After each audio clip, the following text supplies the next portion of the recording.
bonjour à tous. Merci à Bénédicte que je ne vois pas, elle a disparu.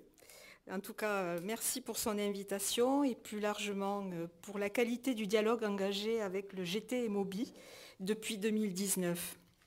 Alors jusqu'à cette date, la visite à Notre-Dame de Paris n'a guère retenu l'attention, quelques enquêtes exceptées.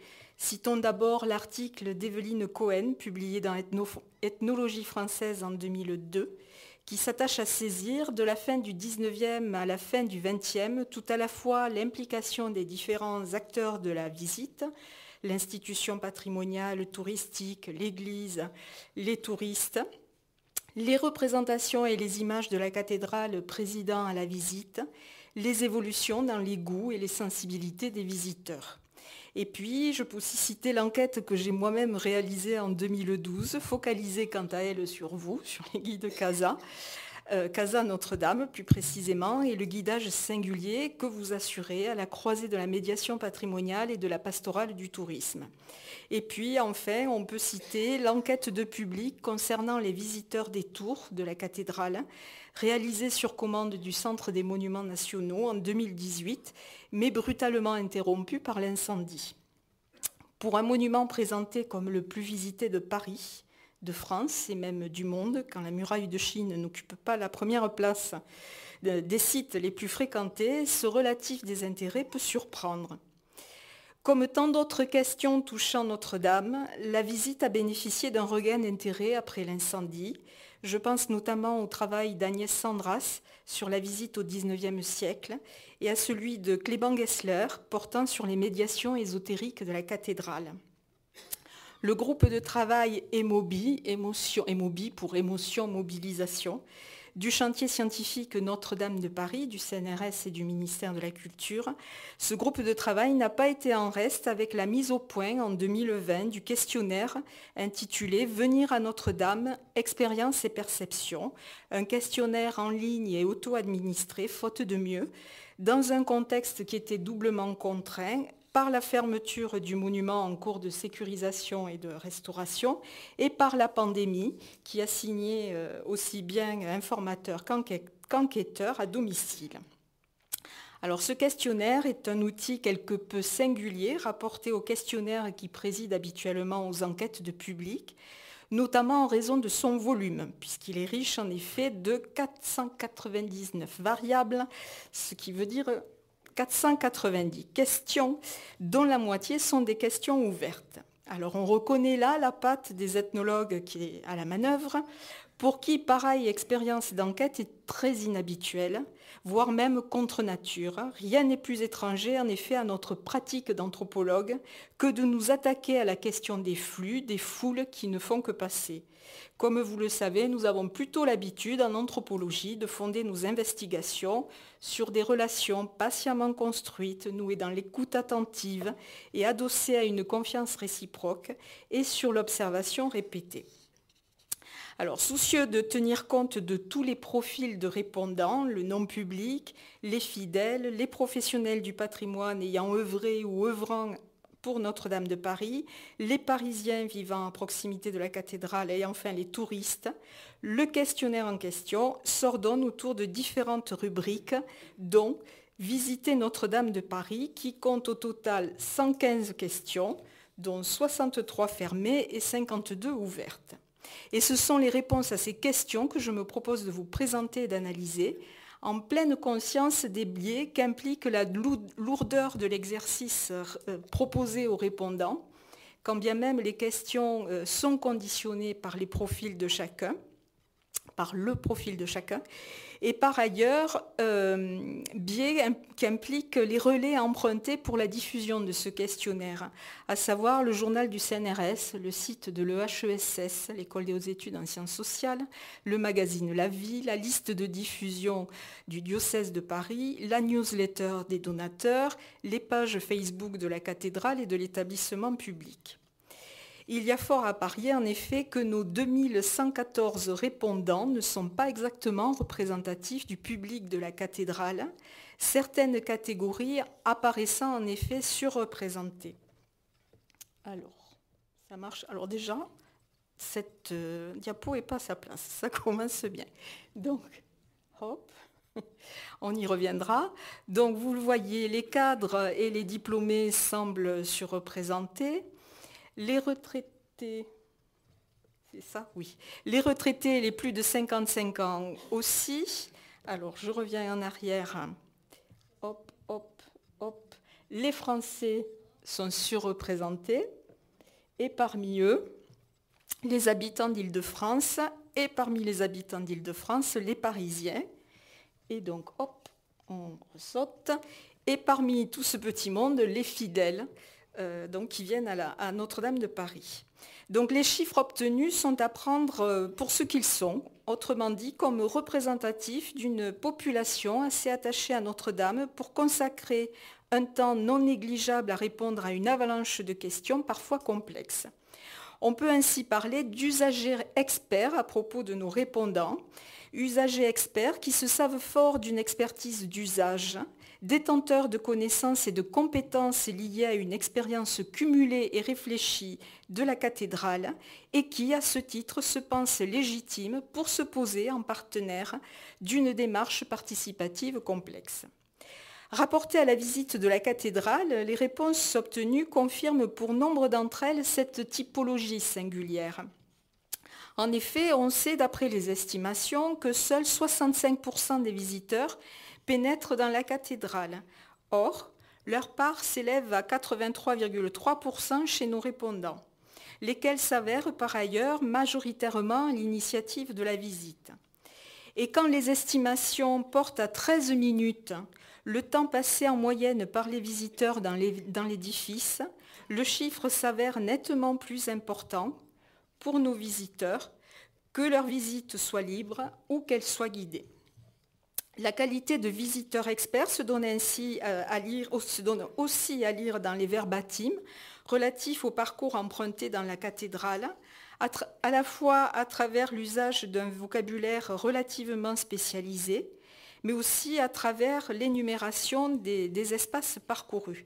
Alors, j'ai émaillé ma présentation d'un certain nombre de citations. Vous aurez sans doute pas le temps de les lire à mesure. Vous picorez, et puis quand tout ça sera en ligne, vous pourrez y revenir et donc lire ça plus précisément. Du reste, les uns et les autres mettent à profit les questions ouvertes pour protester quand, à la place d'une question à choix multiple, le questionnaire propose une question à choix unique, ne leur permettant pas de rendre compte de la visite complète des lieux. Comment donc ce public particulier se souvient-il de la visite de la cathédrale et qu'attend-il en matière de médiation à la réouverture de l'édifice ? Alors nous allons voir que la coïncidence n'est pas si parfaite entre souvenir et attente, que l'incendie marque une rupture en la matière, rupture que l'on tentera d'interroger à défaut de l'élucider. Alors je m'appuierai plus spécialement sur les réponses aux questions ouvertes du genre « commentez si vous le souhaitez » ou « précisez », que déclenchent les réponses autres ou oui, non aux questions à choix unique ou multiples.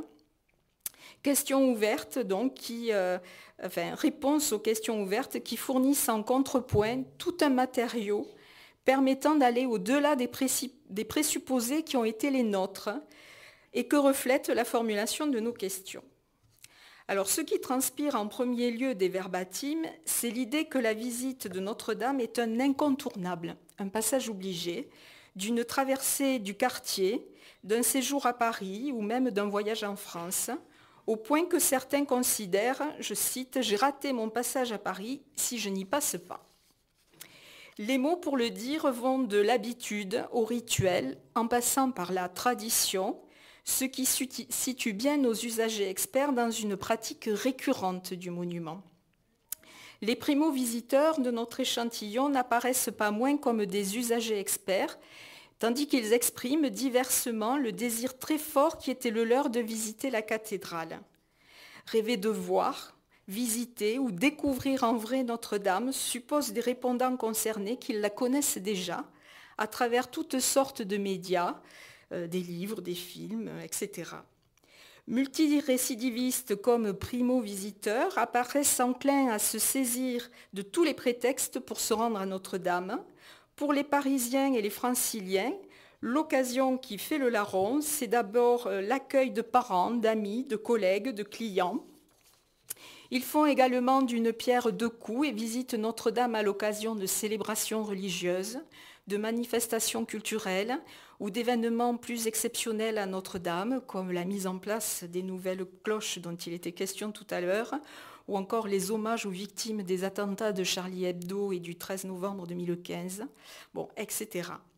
Quant aux provinciaux, ils mettent à profit leur séjour parisien chez les parents, des amis, les visites médicales chez les spécialistes, les pèlerinages, les vacances passées à Paris, les études, les formations suivies ou les stages effectués dans la capitale, ou encore les déplacements professionnels. On comprend mieux cette disposition à faire feu de tout bois dès lors que l'on sait que la visite à Notre-Dame relève pour certains d'une nécessité qu'ils ne savent pas toujours expliquer. Mais il n'est qu'à se reporter aux autres verbatim pour que cette nécessité ou ce besoin s'éclaire. Il procède en bonne part d'un désir de délectation que satisfait avant tout l'esthétique des lieux. Le plaisir suscité par la beauté des lieux peut faire place dans de plus rares réponses à l'agrément ou au simple bonheur, face à un monument par ailleurs qualifié de magnifique et magique, plein de majesté et de grâce, dont on ne se lasse pas de la splendeur. Au-delà du ravissement assuré que procure Notre-Dame, certains décrivent d'autres bénéfices procurés par leur visite réitérée. Il est alors question de détente et de bien-être, d'apaisement et de réconfort, de quelque chose donc d'une échappée dans un quotidien autrement bousculé, sinon anxiogène ou déprimant. Et les souvenirs dont les répondants font état se situent bien dans ces différents registres, tous déclinés au superlatif, marqués au coin de l'éblouissement, de l'émotion, de l'apaisement. Et en rendent aussi compte les réponses aux questions fermées, comme celle-ci. Lors de cette visite, vous vous êtes senti, et donc les répondants étaient invités à hiérarchiser leurs réponses, les réponses qui étaient ainsi suggérées. La visite de Notre-Dame s'apparente aussi à une visite en soi-même, permettant de se retrouver, comme le suggère le recours récurrent au verbe se ressourcer, appliqué à toutes sortes d'introspections, culturelles, religieuses ou spirituelles, selon les aspirations de chacun. Mais ce ressourcement n'est pas nécessairement adossé à l'histoire de France, comme on le voit dans les verbatim à l'écran, aux prières séculières des fidèles, au pouvoir de la pensée ou au courant tellurique. Il puise également, et plus simplement, au souvenir du répondant. De fait, on ne s'étonnera pas du fait qu'au présent de la visite, les répondants s'emploient à se fabriquer de pareils souvenirs pour demain, tandis qu'ils cherchent à faire coïncider la visite à Notre-Dame avec des moments qui comptent dans leur propre vie. Une demande en mariage, une réunion familiale, la célébration d'un anniversaire, le sien ou celui d'un proche, la soutenance de thèse d'un enfant ou d'un petit enfant. Rien de surprenant non plus, au vu de ce qui précède, dans le fait que les répondants expriment leur rapport à la cathédrale dans les termes de l'affection, jusqu'à frayer parfois avec la personnification. Si bien du reste qu'à la veille d'un grand départ, à l'étranger ou pour l'au-delà, on vient dire au revoir à Notre-Dame, de la même manière que l'on rend une dernière visite à un parent ou un ami. La force du lien personnel que nos répondants entretiennent avec cette cathédrale suffit à expliquer la réticence des uns et des autres à la visiter en groupe. Ils ne sont pourtant en fait qu'un petit tiers à la visiter effectivement seul, 28,4% comme vous le montre ce diagramme. Cela étant, ceux qui la visitent en compagnie le font majoritairement, donc dans une proportion d'un tout petit peu plus de 70%, dans des groupes composés de 4 personnes au maximum. Comme la répondante qui affirme faire des visites soit seule, soit en famille, les visiteurs concernés par le questionnaire admettent pour compagnie leurs proches, non pas contraints ou forcés ou juste parce qu'ils leur fournissent le prétexte d'une visite à Notre-Dame, mais parce que les anime un désir, un vrai désir de partager Notre-Dame et tout ce que cela représente. Le contexte de visite que dépeignent nos usagers experts esquisse quelque chose d'un moment réservé, vécu intensément et entre soi, dans un face-à-face avec le monument à peine élargi, à la faveur duquel les autres visiteurs, pourtant nombreux, s'estompent. Ce constat fait écho à ces autres résultats du questionnaire qui nous apprennent qu'avant l'incendie, ils étaient peu nombreux à avoir recours à un guide en chair ou en os, enfin en chair et en os, pas ou en os, puisque, comme vous le voyez, seulement 7,8% de nos répondants ont eu recours à un guide. Cela étant, les autres types de médiation semblent ne pas avoir eu beaucoup plus de succès. Ils ne sont que 8,5% à faire état de l'utilisation d'un guide de voyage et 24,5% à céder d'une documentation gratuite. Ces données, en fait, concordent avec ce que nous apprend par ailleurs l'ethnographie du patrimoine, à savoir le besoin d'un rapport direct, non médié, avec les monuments, surtout les monuments religieux, porteurs d'une transcendance, laquelle est supposée interpeller directement le visiteur, au point de produire une inversion qui fait du visiteur le visité, et du monument le guide, et donc le médiateur. On peut entrevoir un lien entre ces faibles pourcentages et l'indifférence dans laquelle s'est opérée en 2008 la fermeture du musée Notre-Dame de Paris. Celui-ci avait été ouvert en 1951 aux 10 rue du Cloître de Notre-Dame par la Société des Amis de Notre-Dame de Paris. Conçu pour présenter l'histoire de la cathédrale à travers des maquettes, des estampes, des gravures, des peintures, des médailles et des documents historiques divers, ce musée s'est plus particulièrement illustré au cours de la décennie 60 avec différentes expositions temporaires. De fait, le désir de médiation comme total qu'expriment par ailleurs les répondants ne tranche que davantage et nous interroge. À la question « Pensez-vous qu'un point d'accueil sur le site serait utile ?» une majorité, tous profils confondus, répondent par l'affirmative. La question « Comment l'imagineriez-vous » esquisse différents types de services. Certaines réponses laissent entrevoir une structure remplissant les fonctions d'office de tourisme, ou trouver des informations de type agenda, avec les dates et heures des visites de la cathédrale, dates et heures des concerts, des messes, des moments, et aussi, je cite, des moments de la journée pour profiter au mieux des vitraux. Lieu où se renseigner sur les offres de circuits thématiques à Notre-Dame, dans la capitale et ailleurs sur le thème des cathédrales, ou encore un lieu où louer des audioguides. Ce point d'accueil s'apparente davantage à un centre d'interprétation d'après les réponses qu'il associe à toutes sortes de contenus. L'histoire des cathédrales en général, la construction de Notre-Dame de Paris en particulier, les événements dont elle a été le cadre, le sauvetage par Victor Hugo, la tragédie de 2019, l'actuelle restauration, les découvertes archéologiques récentes, les éléments inaccessibles au regard. Et tout cela présenté sous différentes formes, expositions, films, reconstitutions 3D, multimédia, et nous dit-on aussi des copies de statues au perché. Et tout cela réuni là pour assurer une médiation minimale en amont des visites libres. Certains répondants lui assignent plutôt une fonction de musée temporaire, dont la vocation serait d'abriter les œuvres déposées et déménagées suite à l'incendie.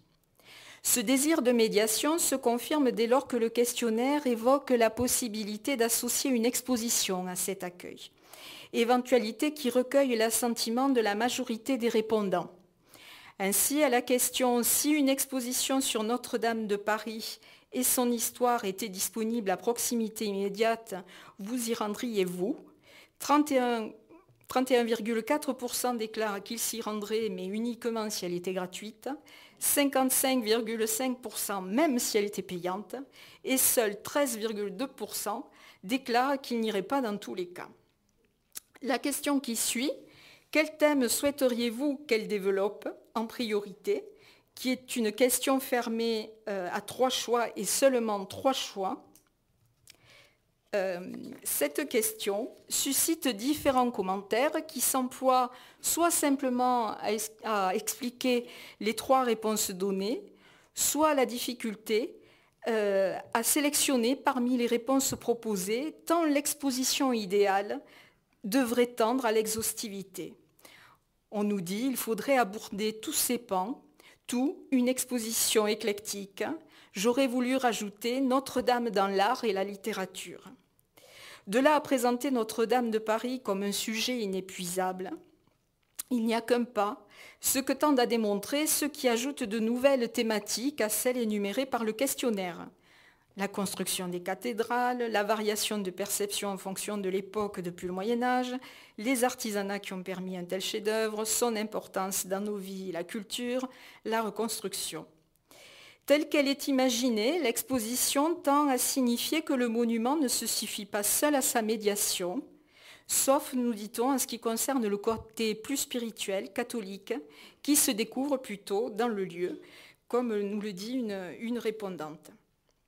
Les désirs exprimés par les répondants font écho à ceux des historiens invités à se prononcer à ce sujet. Claude Gauvard, Arnaud Hibert dans La Croix, Alexandre Gady sur Canal+, plaident ainsi pour l'aménagement d'un lieu dédié auquel ils attribuent des fonctions sensiblement différentes. Ils imaginent que l'on pourrait y évoquer des éléments de la cathédrale devant lesquels les visiteurs passent sans les voir, ou y réunir des documents et objets relatifs à la cathédrale, dispersés dans différentes collections publiques, ou encore y donner à voir les vestiges matériels non remployés dans la restauration. Tandis que de leur côté, les conservateurs, soucieux de préserver l'intégrité de leur collection, suggèrent plutôt la solution d'une fabrique de la cathédrale, d'un espace où les éléments du chantier en cours sont présentés aux curieux. En attendant, force est bien de constater que l'offre concernant Notre-Dame de Paris a littéralement implosé depuis l'incendie. Celle-ci prend des formes diverses, les unes attendues, notamment du côté des produits librairies. Alors je vous ai fait un petit patchwork de tous, enfin pas tout, de quelques-unes des productions qui sont parues en librairie ces dernières années.